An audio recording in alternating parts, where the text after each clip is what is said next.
Woo! Thanks so much, Anastasia. Thank you so much, Villian. Super happy to be here. This is such an awesome mic, and I can't always make it, so I'm super happy to be here tonight. Yeah, so I'm actually celebrating like a pretty big anniversary over this past week. Pretty big deal. It's been 1 whole year since I got banned from Tinder. It's been 1 whole year since I've met somebody on the internet and fucked them. I think that's amazing, especially during the pandemic. A lot of people can't say that.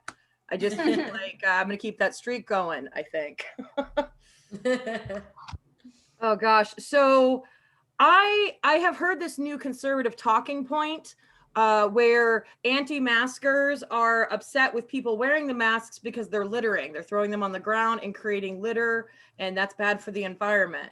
And I'm kind of like, now you give a shit? Yeah, right. Like, now you care? If the masks were in the ocean, like, would you care about the fish? Like, can you also give like your rich fuck CEO friends like a call and ask them about those emissions? Because that's actually what's really destroying the environment, not people drinking out of water bottles, though don't do that either. But like, seriously, it's amazing where people will get angry, and it's like, ugh, if you're gonna care harder in a different way. Please divert your anger. But yeah, so I don't know if anybody's ever heard, this is an old joke, terrible joke, that glitter is the herpes of the craft world. Yes. Yeah, terrible joke. I mean, I get it, like herpes is everywhere, similar, yeah, whatever. The thing is, like, I have herpes, vastly prefer it to glitter. Like, for a couple different reasons. Like, the first reason is like, I don't have body glitter confidence, you know? Like, I'm not the type of person who can just like swish, swish, I'm a mermaid. Like, that's not my personality. And the other thing is, like, sometimes when two teenagers have sex, they're not responsible, they don't use a condom, they make a baby. And right now, I'm pretty happy that I have herpes and not a 17-year-old. You know? They're both for life, and herpes is cheaper, a lot cheaper than a baby. Also, I don't think a lot of people realize that STDs are like a shield.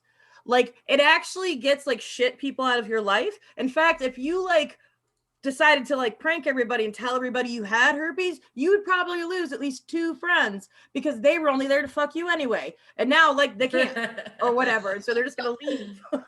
So it's just, if you want to test out of how good your friendship is, tell them you have herpes, see what happens. But I will say, so far, my favorite thing about the pandemic is that no one asks me if I'm pregnant anymore. And that's pretty great.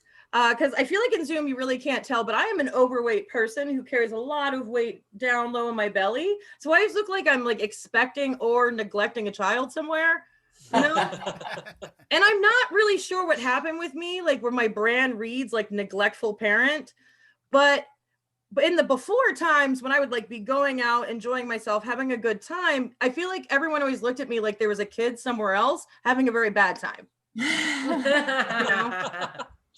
And it was like, I had to like do a lot of like, no, this is just, I'm just fat. Like, I haven't had children. It's just genetic. It's unfortunate, but no, I have not had children. So let's see. I have been watching a lot of Netflix. Honestly, I watched a lot of it before the pandemic, but now I can talk about it without being embarrassed. And recently the show I got into was Cold Case Files, which if you're not familiar is like DNA evidence solves cases from the 70s, 80s, and 90s. And when you hear these things from these past decades, some stuff comes up that you might have forgotten about. And the other day I heard a story about 2 people having an argument like through pagers. So like arguing with 9 characters through a little plastic box, very limited. Can you imagine being angry and trying to yell at somebody with 9 characters? Because I don't know about y'all, but when I'm upset, I'm mad right now, you know? Like, I want to be able to express it. And so, like, in fact, these days, there's an app for that. You know, I can just pull up Facebook Messenger and I can send a voice memo, or I can just send my whole fucking face, you know, in a video of being pissed off if I really feel that strongly, you know?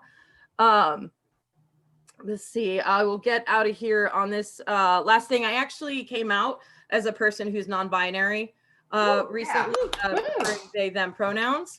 And it's been really an interesting ride. And I think I'm like already kind of sick of everyone's shit. Because like at this point, like if one more person gets it wrong and then I have to apologize, I'm giving them my Venmo to give me $1 because that's going to be the rate. Like you fuck up and I apologize, $1. Like here's my Venmo. It's on my card. And on that note, I've been Katie Zane. Thank you guys so much. Woo! Thank you so much for having me. Give it up for Katie Zane, everyone. Yeah.